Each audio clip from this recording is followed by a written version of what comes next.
Peace and blessings is real.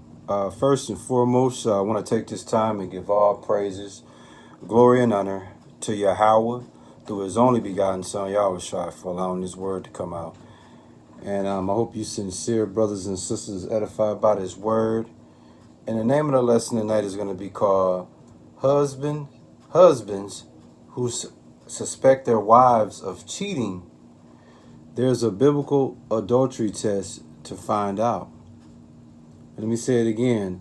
Husbands who suspect their wives of cheating. There's a biblical adultery test to find out. This is going to be a cold-blooded word tonight, man, because what you're going to find out, especially you brothers that's spiritual, especially you brothers that try to live according to the Bible, and also you sisters out there that's trying to live according to the Bible and conduct your marriage according to the Bible. You're going to find out exactly how you go about speculation of cheating. In today's world, adultery is a big thing. The Lord, when He instituted when He implemented the original institution of marriage, adultery and divorce was really not part of that program. It was about a man and woman becoming one flesh, having children, and living as a big happy family. But we are far from the ancient times, man. In the world that we live in today, adultery is considered the best thing since sliced bread.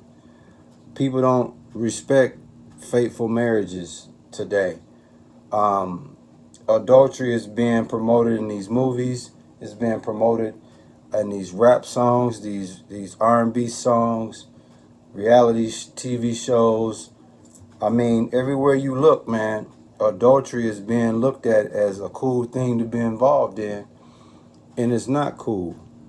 And not only that, you have a lot of men out here that are insecure when they come to their wives. And a lot of times when a man is insecure when it comes to his wife, one of the main things they are insecure about is if she's cheated on him or not. And in the world, when a man suspects his wife cheating on him, he resorts to violence. He resorts to stalking her. He resorts to going in her phone. He resorts to having her followed. A man go through a lot of links, okay, when he suspects that his wife is cheating. But tonight, man, I'm going to save you all of that energy and show you that according to the Bible, there's a proper way that you go about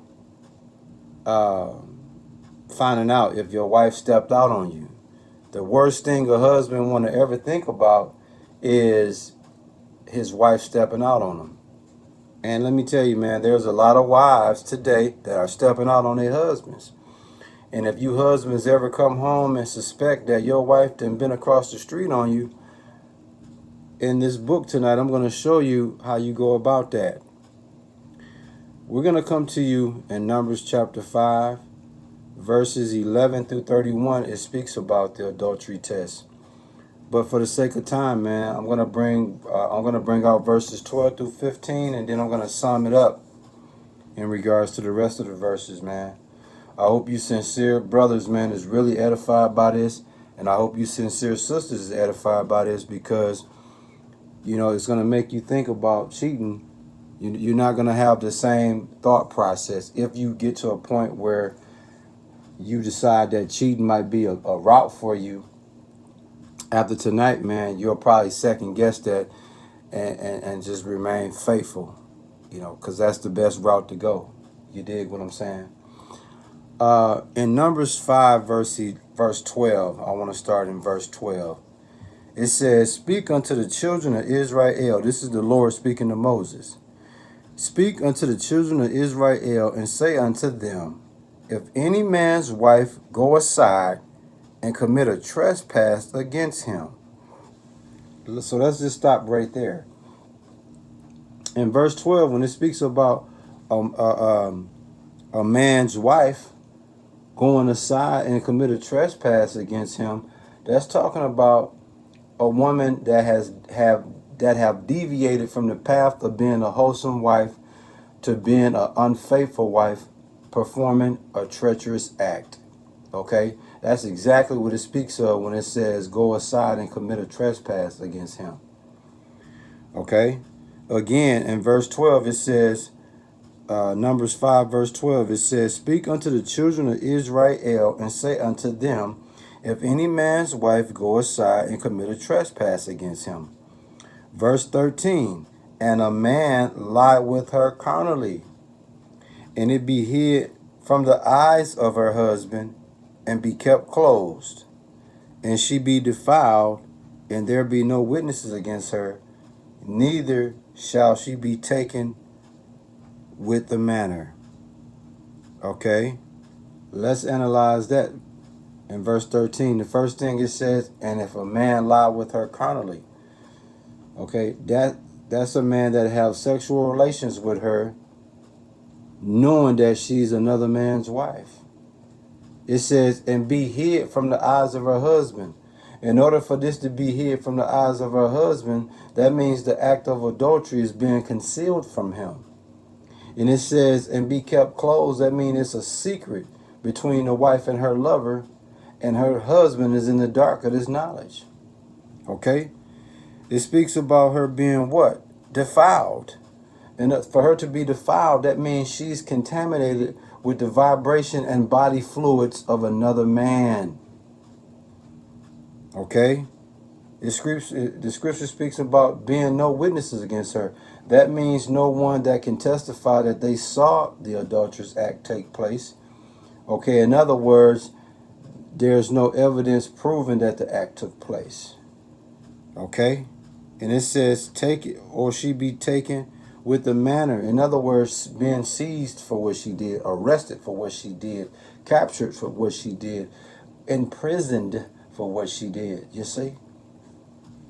And in verse 14 it says, and the spirit of jealousy come upon him, and he be jealous of his wife, and she be defiled. Or if the spirit of jealousy come upon him, and he be jealous of his wife, and she not be defiled. Okay, what's happening here, y'all?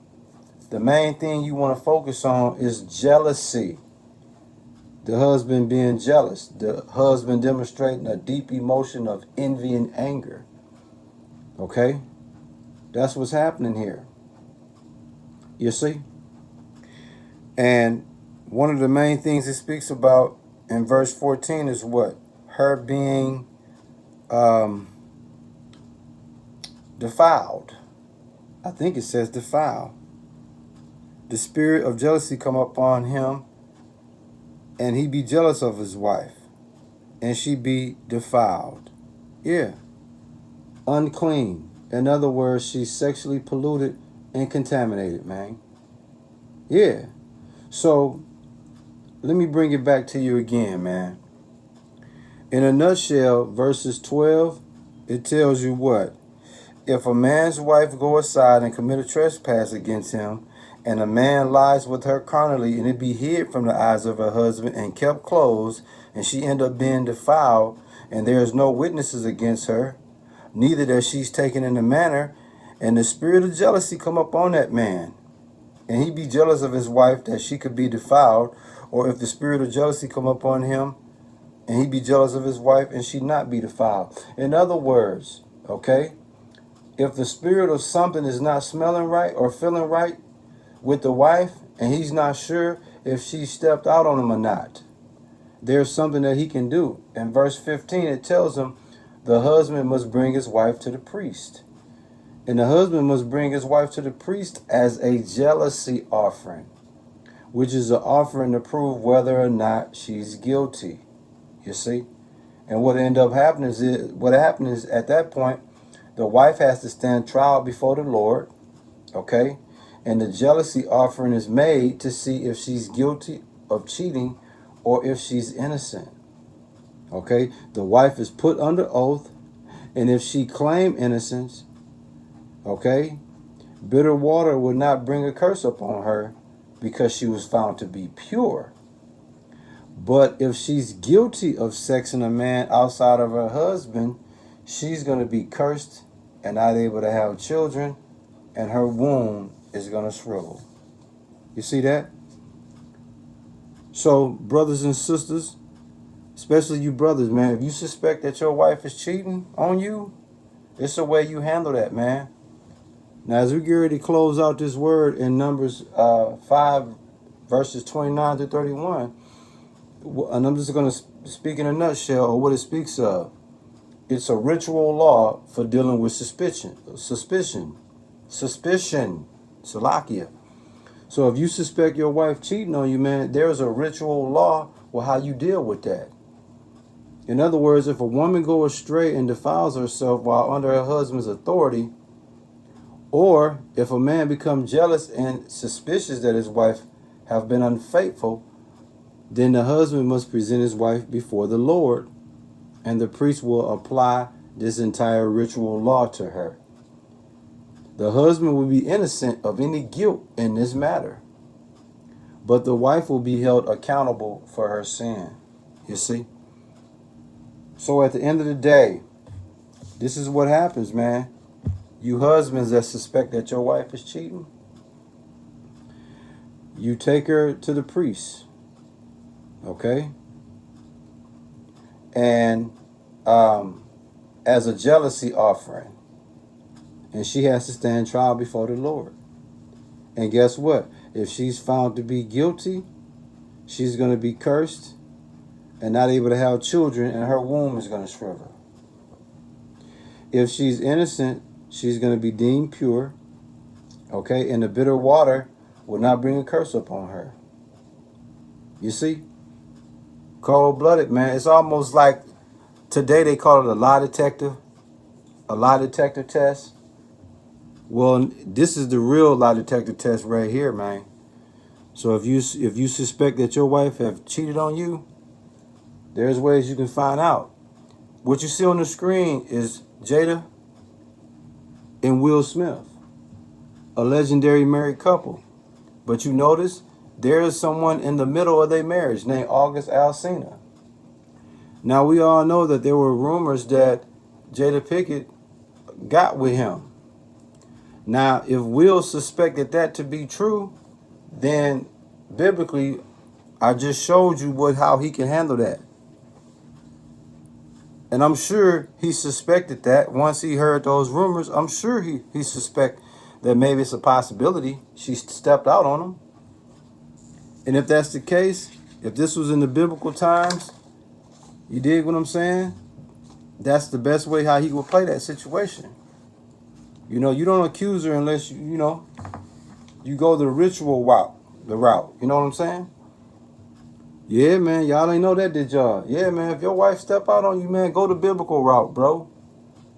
And translate the ancient time laws till today. You can kind of factor in today how you would go about that. You see? And I think the closest thing to that would probably be a lie detector test. But in the ancient times, you didn't have to do a lie detector test. There was ways you could do that. And I just showed you how you do it. So what's my point? A woman had to be very careful when she thought about stepping out on her husband, because there was ways she could get caught. She might not get caught in the act, but if he suspects she cheated on him, she's going to get exposed. You see that? So you can go out, the scripture said, such an adulterous woman wipeth her mouth like she's done nothing. Well, guess what? If your husband suspect that you done stepped out on him, your ass in trouble. Because you got to stand before the Lord. And then the priest is going to put you on trial when you stand before the Lord. And a jealousy offering is going to be made. And you're going to be put under oath. And if you're innocent, okay, you won't have to deal with the bitter water. You want to deal with being cursed. But if you drink that bitter water and it does something to you, then that's proof that you was guilty. You see that? So ain't no way of getting around it, man. So it was hard, man. It was hard for women to go out and step out on their husbands. But see, today is ways that you can step out on your husband and he never knows. Well, it appears that he never knows, but the Lord is always going to bring it out. It's just a matter of, are you willing to wait long enough? But in the ancient time, right away, you can get immediate results. Shame her in front of everybody. You ain't got to put a hand on her. You ain't got to threaten her. You ain't got to stalk her. You ain't got to go on her phone. You ain't got to do none of that. Take her to the priest and offer a jealousy offering, man. And guess what? You guilty either way. I mean, you innocent either way. The burden is on her. If she's pure and she ain't stepped out on you, no harm, no foul. But if your speculation is right, oh man, she's cursed. She won't be able to have children, and her womb is gonna be through, man. Yeah, cold-blooded, man. I hope you sincere. Brothers and sisters was edified by this word, and we give all praises, glory, and honor to Yahweh through his only begotten Son, Yahushua, for allowing this word to come out. Shalom.